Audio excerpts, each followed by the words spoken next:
Ladies and gentlemen, I know it's been a while since you've seen me out here. I've been doing a lot of things behind the scenes, man, to get my life in order, man, before I come back at you with full force and attitude and altitude. For many years, man, I've been kind of honing in my craft and preparing myself for the future. I've been doing shows, man, in Dubai and across the globe, in many small stages and large stages, performed my family Yin Yang twins on the B2K tour. We rocked 20,000 and it felt good. The Soto Def concert, 25 years, State Farm Arena. Me and Killer Mike, man, doesn't get any better.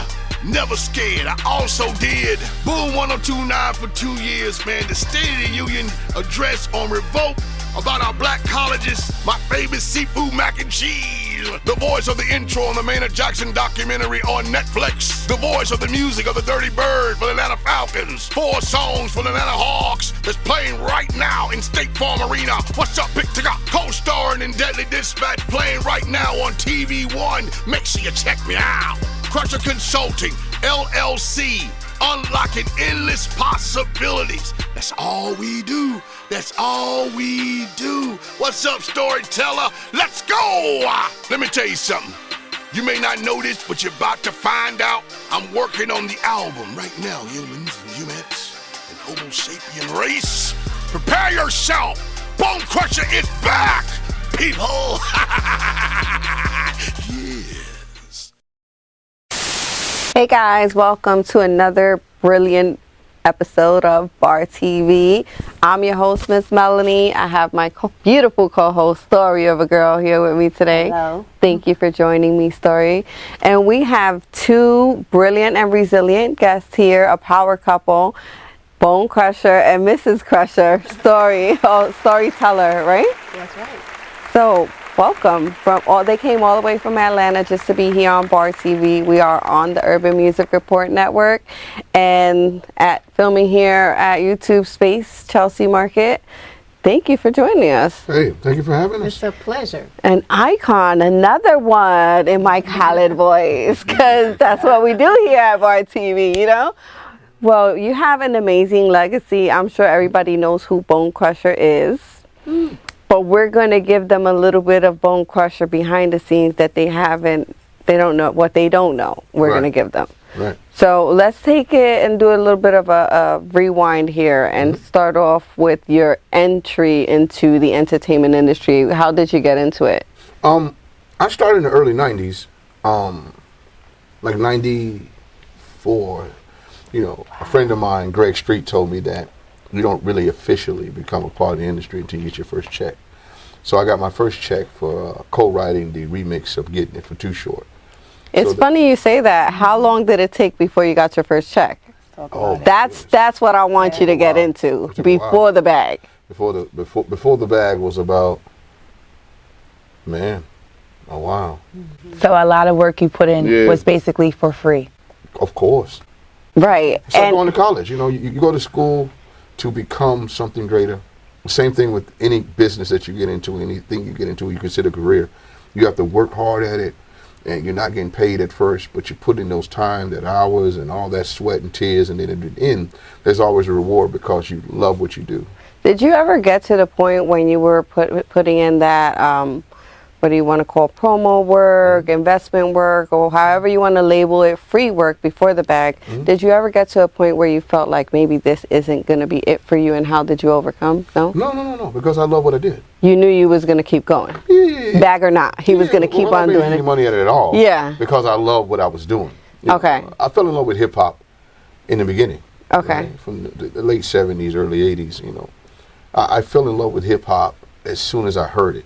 So I went from breakdancing to graffiti to rapping to DJing. So every aspect of hip hop I was already involved with and I already loved it. So I didn't know there was a bag involved. Okay. That was just, that was your... There was no bag. It was just fun. Love of music. Love of music. Love what I did. Right. You know, eventually there was a bag at the end, but I really didn't care anything about that. All I cared about was the fun I was having in it. Right. You know, that's it. Nice. And so now let's talk about the bag. How did you end up making money doing what you love? I stuck to it, and the first check I got was not a big check. You know, it was once again paying dues.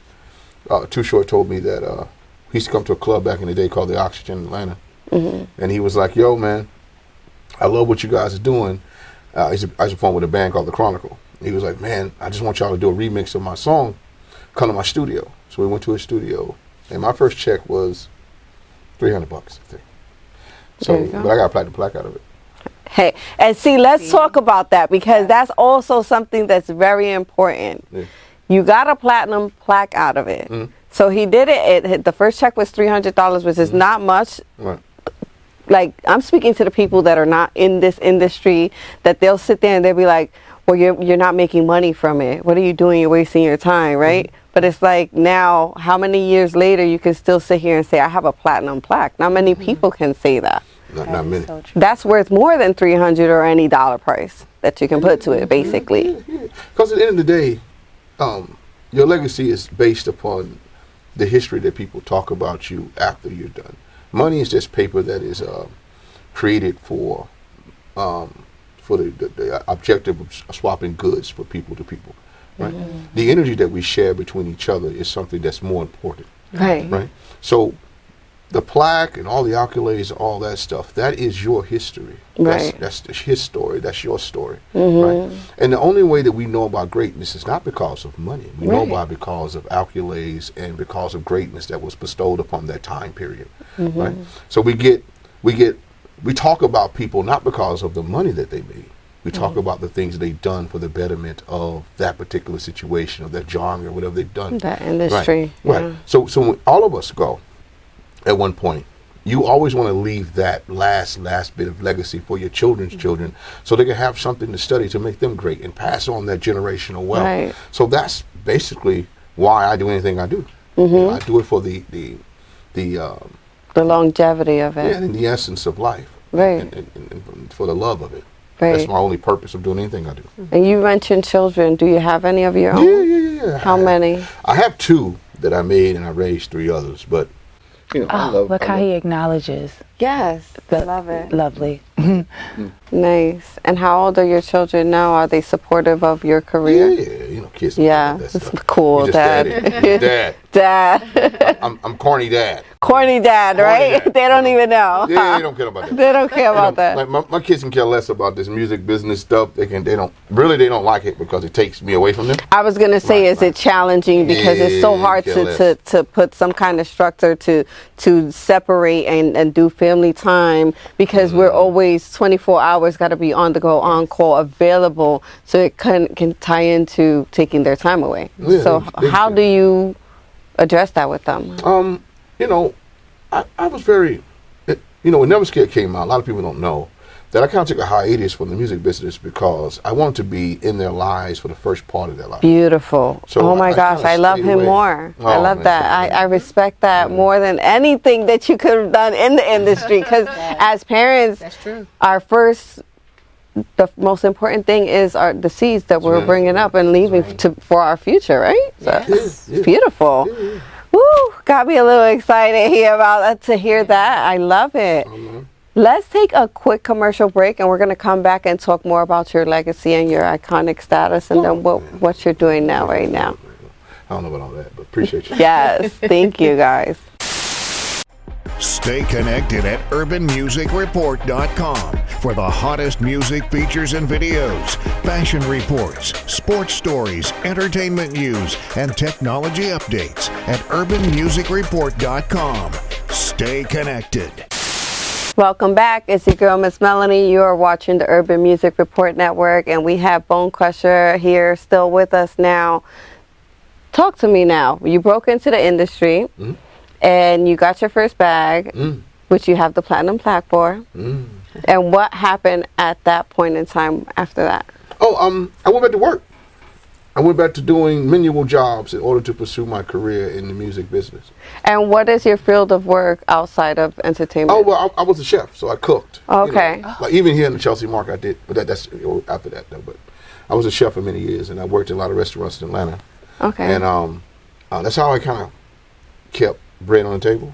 Okay. And I went from cooking and 5-star restaurants to working at Waffle House to whatever I had to do in order Whatever to you had to maintain do. my, Bills. you know, yeah.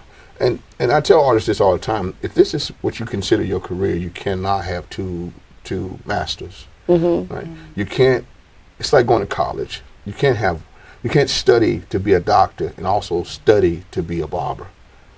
Those are two careers, and you can't do both of them at the same time if you want to master either one. Right. So I took manual jobs in order to be able to master my career as an artist. So I worked kind of everywhere and just did whatever I could do. I wanted to make sure that I had the bills on, the lights on, and whatever I had to do, make the table straight. Right. Smart. Brilliant. Because some artists think that that's all I'm going to do. I'm going to be a rapper. I'm going to be a singer. I'm going to be and they don't have nothing behind them to keep funding their growth. You got to. Until you get to the bag, or like he said, sometimes it's not always about the bag. So how are you going to eat? You know? Can you explain to me what was your feeling after Never Scared, after all the clout and the hype, and once that went away, that first job you got, how did you feel? Oh, I didn't get no job after Never Scared. That's it? Yeah. No. That was before that. That was before Never Oh, Scared. okay. No. I ain't worked at no 9-to-5 job.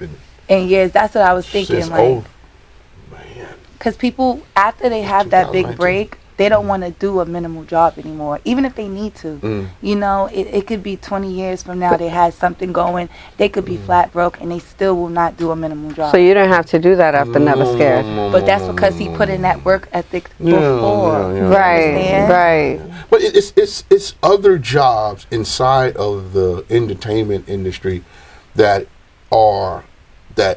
actually pays better than an artist. Right. You know what I mean? Yes. So it's kind of things that are out here that can keep you moving. And you have to be creative. And one thing I learned about it after Never Scared came out and all that, I learned that relationships are everything. Yes. You know, and That's key. through great relationships, you maintain a certain lifestyle. You know, and that's something that I worked on. Well, I did it for my grandpa taught me that, but you know, Shout out to I maintain Grandpa. all He's my a family man. I love it. Oh man, I maintained all my relationships when I was up, because I learned that when you go up, you also come down eventually, and it doesn't matter who you are. You know? No, I don't. It doesn't matter. You know, you can be up, you know, on top of the mountain. Stay humble, people. Right. You got to stay humble. Yes. You know, I tell you something. Wycliffe told me something. He said, "Bone Crusher, you have to maintain humble arrogance. You have to know that you're great, but don't let everybody know that you're great. You have to maintain a certain type of calm in this business, because people will gas you so much that you'll forget that you are human, and your balloon would explode." Right? Key. So I stayed myself in a space where I never let my balloon explode. And it never deflated either. So I kind of stayed as a steady 30,000 feet at all times. Right. I Level-headed. never lost it. That's brilliant. Like, even when you don't see me, I'm still winning, Right. because I'm behind the scenes winning. That's You know? right. That's what it's about. Like, people don't get it. You know, they just kind of think that the camera's everything. The camera's not everything. Life is everything. Right. So I just maintain my lifestyle. Love it. Yeah. So now, talk about what are some other projects that you worked on since then. I've since then I've worked on. I did radio for a few years in Atlanta. Okay. With on Radio 1, Urban 1 now. Okay. Good friend of mine, once again, about the relationships. A good friend of mine, Hurricane Dave, gave me a job there as an on-air personality. He always talk about my voice and how. You do have a very strong voice. Oh. That mic check was proof. I heard that. I felt that bass from behind the camera over here. It's crazy. How was it? Because I was a radio personality too. Did you enjoy it? How long Yeah, it did was you great. do it? I did that for 2.5, 3 years. And then the radio station went away. Okay. You know, Radio 1 kind of got rid of the boom. I was on Boom 102.9, which was the boom station, which was classic hip-hop stations. And Okay. they got rid of all of them except for like maybe 1 or 2 of them. Okay. But I did that. Then I also did shows for a long time. I mean, I still do. I do shows, just continue to do shows all the time. Okay. Plus, later on, I, me and Story and I, started A wonderful consulting woman next Oh, to yeah, him. yeah, By the way, we're not going to do that so lightly like that. I was going to bring her in there. right. He has a beautiful queen next That's right, to him, that's and right. they say you My are Rosita Rota. the backbone right here. So you guys have been a power couple for how long now? Oh, Almost 7 years. almost 7 years. Almost 7 years.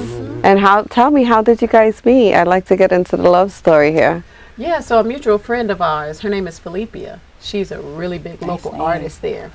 And I was at a show with her the night before, and she said, I got to go do this show tomorrow. And, this person's going to be this, person's going to be. I said, okay, great. And so I was like, that means nothing to me. And she Right. said, well, I'm going by myself. Can you go? So I was like, sure, I'll hang out.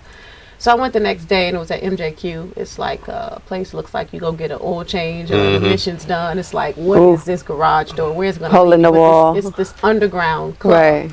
And so, long story short, we're sitting there, and she was performing with Bone because they had done a song like 8 years ago. And so he invited her to come and perform the song with them. And so when they came in, his entourage came in with them. It was no place left for him to sit but next to me. So that forced us to have a conversation. The So universe. that's where it all began. And so I didn't say anything to him because I had been in the business for a long time myself, behind the scenes and doing guide vocals. And so I know what it's like when you have to perform and you have to hone into your space. And your You don't want to energy. be distracted. You want to Yeah. observe the crowd. You want Right. to know what, you just get yourself prepared. So I didn't really do much talking to him. But Felicia walked up and she said, this girl right here, you should work with her. She's a great writer. She's a great this. And he said, oh, okay. So we left. That was the night. That was it. And then the next day she called me and said, Bone Crusher has an artist here from New York and he's leaving in the morning. Can you go over there and write a hook on a song that they're working on? And so I went over and wrote the hook, and then he said, can you come back tomorrow? Because we got another song. And then that turned into Another the one. next day. So, And you never left. Yeah. So every day So we you were together, became every day. partners and started Exactly. getting money Yeah. and started Yes. working together. Yes. So what else do you do? What all do you do besides write? I've been an artist for a long time. I sing. It's funny, when Bone and I got together, he had been working on his album for like 10 years. He's like, I'm trying to hone in on my new sound. Yeah. And, like, this That's is what true. I'm kind of doing right now. I want you to do some backgrounds. And so I would do backgrounds. I'm from Chicago originally. Okay. And so I moved to Atlanta in 98. All right. And when I first moved there, I started working with Red Zone and DARP and Tricky Stewart and Shakespeare. And so I started doing backgrounds with Tamar's album. I did the guy vocals for Scrubs for TLC. So I was doing a lot of things behind the scenes, and we had never met. So when I weird. Yeah. So when we got together, he's like, you know that person? You know 6 degrees of It separation. was crazy. It's like we never met back then. But so we started working on his album, and I would just basically go with him to the studio. And it wasn't about me. It was just to get him there, be there with him, supportive. hang out. Right. We would go out every now and then, So eventually he started noticing, like, hey, you're on this background, you're on this song, you're on that song. We had 8 songs that I was on the songs with him. So it became a Project 143, which was a I Love You. So we did a whole love album organically without even knowing. He was just working on records, and he's like, you got a hook? I'm like, yeah, I got a. He's like, your hook sound better than my hook. We're using your hook, So your verses sound dope. You rapping now. So I started switching. He started doing more melodic type verses and started singing more. And I kind of switched over into a rap, which was kind of my style, which is why I call myself Storyteller. Yes. Because I can sing, but I also I'm from Chicago. We talk fast, and so like it's like a Lauryn Hill type deal. Like I can do both. So so that's how we started, and then we realized we were getting closer and closer and closer, and then we formed a group to protect the Bone Crusher brand. And what was the group name? Project 143, which means I love you. Okay. Yes. So Nice. Project I love you. Yeah, and that's love of winning, love of family, Yes. love of doing big things, love of working together, love of man and woman. So Yes. it has a whole conglomerate energy behind it. And our album has CeeLo Green on it, Music Soul Child, Yin Yang Twins, Antonio Reed Jr., the RZA Brothers. Yeah, it's a phenomenal album. Yeah, it is. And when can we? We're introducing each layers of that from the new new album that Crusher I'm album. putting out. Oh, nice. Yeah. And when do you expect? How long do you expect that release? The Bone Crusher album? Yeah. I'm working on it now. Okay. So Yeah. hopefully this year, right? Sometime This year? in the summer, maybe. Probably or the fall. Yeah. Yeah, fall right around college. Yeah. Kids come back to school. Okay. Let's take a quick commercial break, and we'll be right back. Stay connected at urbanmusicreport.com for the hottest music features and videos, fashion reports, sports stories, entertainment news, and technology updates at urbanmusicreport.com. Stay connected. Welcome back to B.A.R TV. This is the Urban Music Report channel. Miss Melanie, Bone Crusher, We're in the building. Story of a Girl, and Storyteller. Yes. Now let's talk about Crusher Consulting. I know you have a consulting agency, is it? Fabulous name, Crusher Consultant. Right. I'm interested. How long has that been in action here, and how is it working for you? It's working very well. We've been in business for the last 3 years. Yeah. And we've helped young artists mentor and help them enhance their brands. We've also, through Crusher Consulting, started realizing the importance of helping community. Okay. So we got together with a friend of ours and came with an idea about helping our community, and we called it State of the Union. Hip Hop State of the Union address. State of the Union address.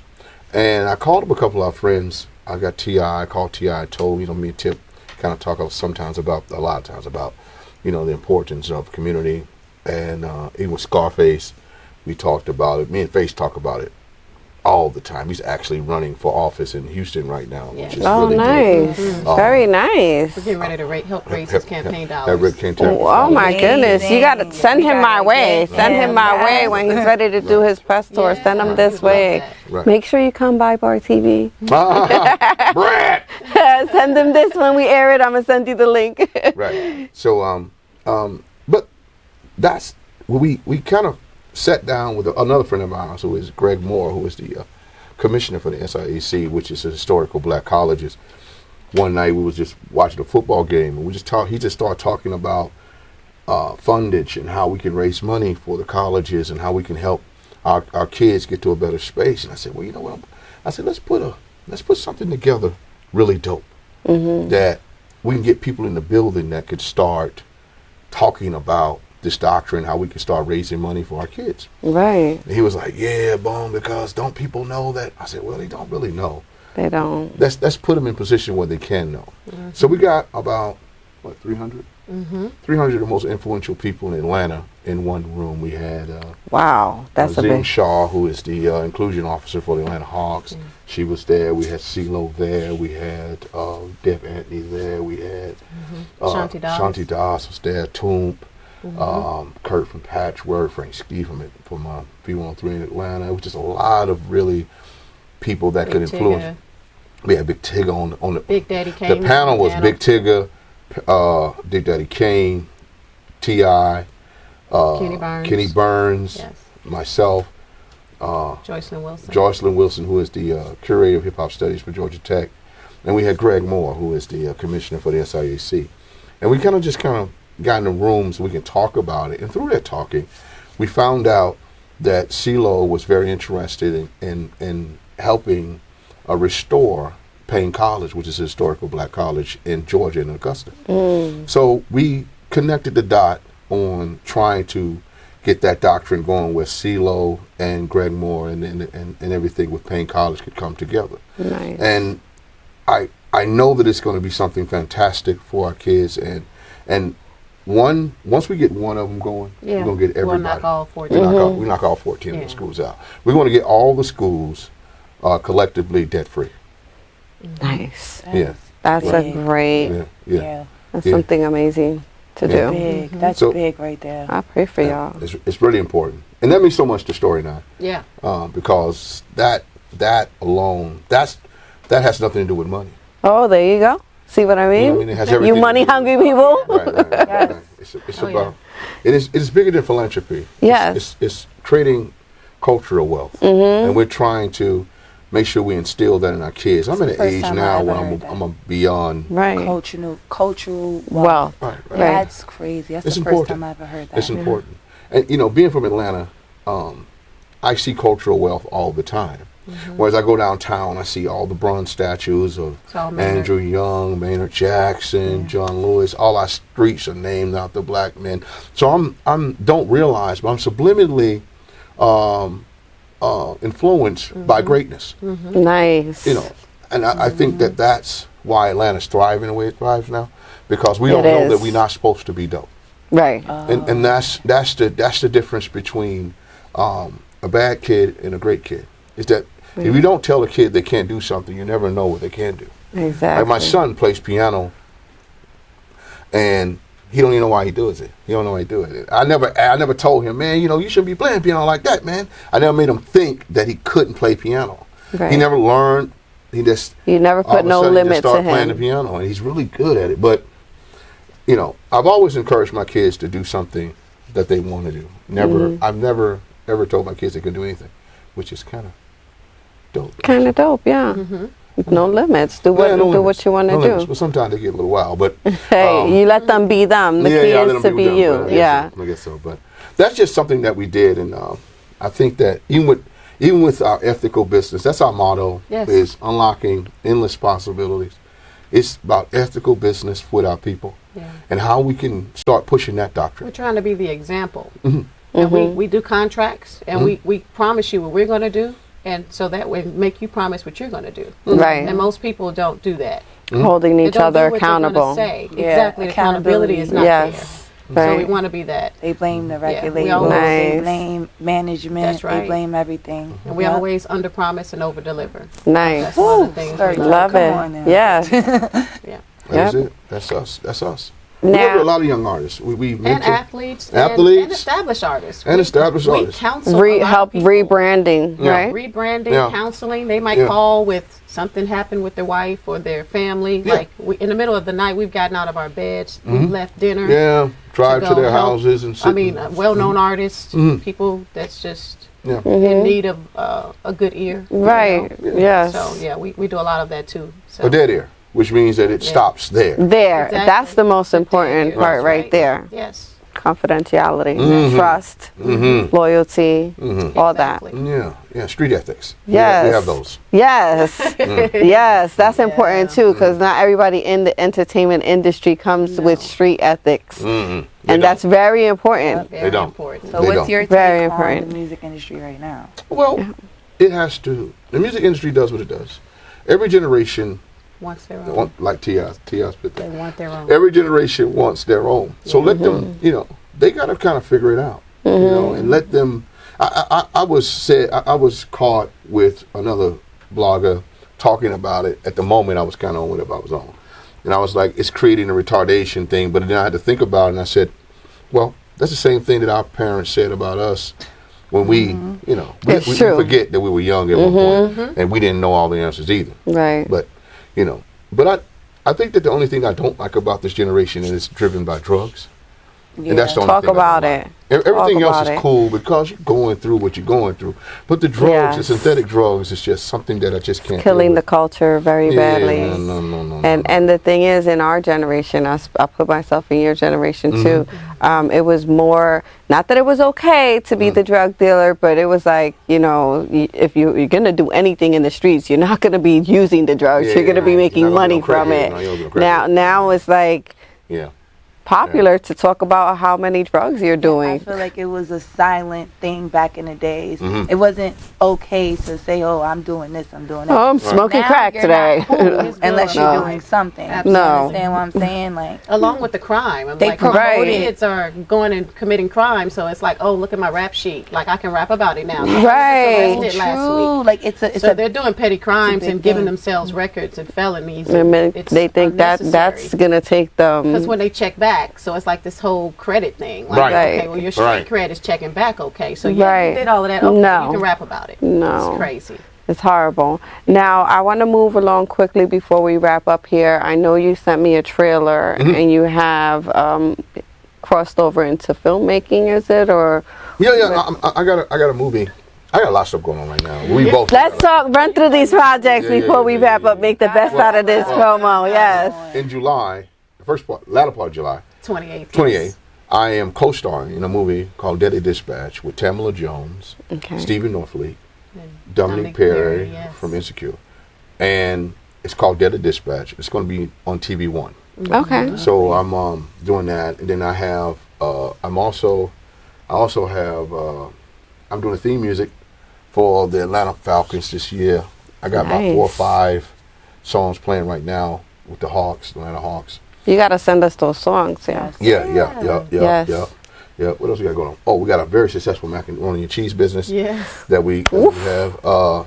And then What's the name of the macaroni and cheese? Bone Crusher seafood mac and cheese. Oh, when I come to Atlanta, I gotta go. I gotta go to Atlanta. I have to. I'm about to leave here now. We're about to leave here now. Go to Melba's. Yeah. You know. So we had it in Benzino's Crab Trap. Yep. Oh, All the I want to go celebrities. there. Yeah, so I heard about that one, They were in love with it. Okay. Yeah. Nice. You ever thought about Okay. opening a restaurant? He had one. You had had one one? already. Yeah, you The said Grub restaurant. Shack. Yeah, the Grub Shack. That's what it was called. Yeah, it's a lot of work, man. It is. It a is. lot of He'd work. rather just have his dish and something, Yeah, restaurants are a lot of work, man. And if you don't have even if you got a great clientele, it's still a lot of work. And most restaurants being red the first couple of years, and then because you got to promote. marketing. You gotta give them nice free dishes package. away, Exactly. the free you food. gotta try You it, gotta get right? free food Yeah, away, you gotta them promote. samples, and it's just like the street life now. Right. Back to the street, right. Never mind. Never mind. I'm just saying. It's just in me naturally. I'm sorry, guys, but very reformed here. Let's move on now. The food and what else you have? We was doing a You're movie. doing a lot of the voiceover work. Oh yeah. I did Sports. the I'm the #1 voice for competitive cheerleading, which we see on ESPN. Okay. All those majority of those teams, that's my voice on there. Nice. And Now we're gonna notice. We didn't know that, but now we're gonna notice. I hear him. I told you his voice is very distinctive. I do that. Then what else? I forgot. I'm trying to think what you're missing. I did the intro, which was a very big honor for me, Maynard. of the Maynard Jackson movie that's on Netflix now. Okay. I did the intro. I'm gonna watch it now. Yeah, And watch it's it. on all Delta flights. It's on all Delta flights as well. Oh, okay. They watch it on Delta, Netflix. on Netflix. Netflix, too. What's the name of it again? Maynard. Tell them who Maynard is. Oh, Maynard Jackson is the reason why Atlanta is Atlanta. The airport's named after him.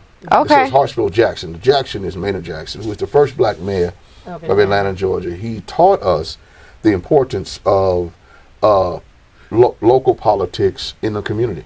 Okay. The reason why Atlanta is so driven by the black narrative is because of the fact that Maynard taught us that do ethical business with your people, help your people, and make them stay accountable for their actions. Right. So he changed a lot of things in the city. He got rid of all the negative energy around the community, and he put all the community into politics. So he changed the laws for us. He helped us with our visions of how we can change the monetary doctrine in our city. He also helped us in understanding that we have to do business together, and we have to understand that is the most important thing in the world. Because if you can't help yourself, you can't help others. So we learned that from Maynard. Maynard did a lot for the city. He man. really did. He did a lot, man. He made it international, the airport He international made it before it was international. Yeah, he made the airport international for the He changed the airport to where it's in a centralized location. He moved and the he expressway. moved the expressway. He moved the expressway Wow. to make Have space for the airport. For the airport. Wow. With a black construction company. With a black. Oh, nice. Yeah. Talk about building your I think we in the people. wrong city. Yeah. Right. Atlanta has been talking to me. I'm actually going to be there in August. You should. Yeah, I am. I've been meaning to go out there. Brian been trying to get me out there. Yeah, I'm I'm coming. trying to tell you. Yes. It's off the chain. Yes. And but that's that was the biggest honor, man. Shouts out to Wendy and Maynard. Yeah, we've been helping him with the whole movement behind the scenes and Okay. Help promote the movie like we're doing now. Exactly. Right. Yeah, promote the movie. getting it aired, more premieres, Yeah. and with the tour of the State of the Hip Hop Yeah. Union Address, Right. we air the trailer in the same vicinity. So before we start the panel, we Yes. air the trailer and Yeah. introduce it, Okay. so people know to follow it. Yeah. And it's been really good. Yeah. Very It's been good. a Very response. good. Yes. So look out for all of that on the Urban Music Report Network also. Yeah. And I would love to leave the door open for that great content to come through our real estate as well. Let's do it. Let's do it. And now before we go, let them know where they can find you. Sure. You can find me at Storytellah and that's story. And I'm not the bank teller. I am Tella. So you tell a story. So it's TELLAH on all platforms.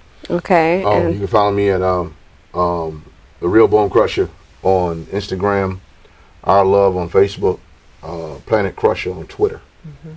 Yeah, basically, yeah.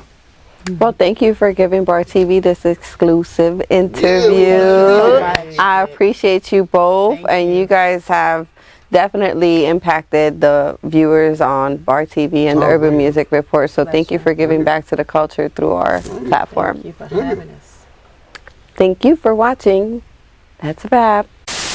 Grinding, grinding, grinding. I'ma keep grinding. Climbing, climbing, climbing. I'ma keep climbing. Rising, rising, rising. I'ma keep rising. Born to shine. Born to shine. Grinding, grinding, grinding. Even though I'm down, I made it now. Climbing, climbing, climbing. I am a queen, I hold the crown. Flying, flying, flying. Living my dreams and holding it down. Born to shine. After everything that I've been through, said I could do it again, true. Putting in work each and every day. Now I'm a boss and I'm running things. Ain't come to play, I come to slay. Started from the bottom, now I'm changing the game. I'ma keep rising like a brand new day. And now it's born to shine, shine. Born to shine, born to shine. Yeah. Bars are bars are bars.